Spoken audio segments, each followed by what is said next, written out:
you need to say. Say what you need to say. Say what you need to say.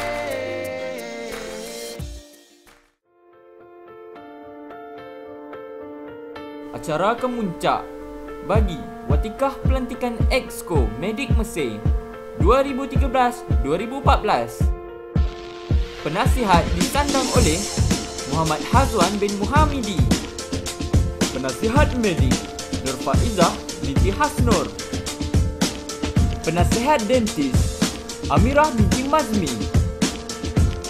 Penasihat DNT Farah Wahida binti Ramli.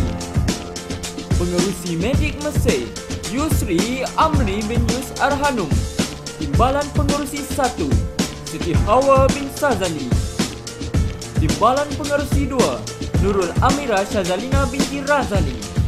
Setiausaha Nur Zati Aisyah binti Zainuddin. Bendahari Nurul Syafiqah binti Abdul Razak.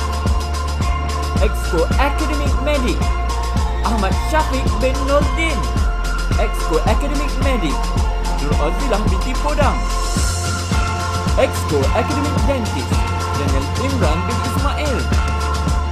Exco Akademik Dentist Nur Akilah binti Muhammad Arsyad. Exco Academic Center Muhammad Aiman bin Marzuki. Exco Academic Center Fatih Balkis bin Ramli. Exco Sukan dan Aktiviti Luar Muhammad Ahnaf bin Zahid. Exco Sukan dan Aktiviti Luar Nur Ain Farhana binti Aziz. Exco Ekonomi Nik Muhammad Luqman Hakim bin Zulkifli. Exco Ekonomi Nur Ain Nadia binti Sarwani.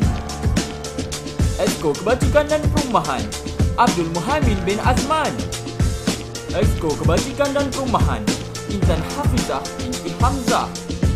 Exco Dakwah dan Tarbiyah Muhammad Syahmi bin Abdul Rahman.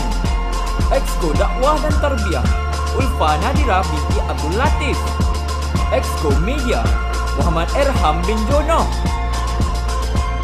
Exco Media Azura Nisa binti Zulkamal Mande. Exco Perhubungan Luar Muhammad Fazil Omar bin Muhammad Hifni.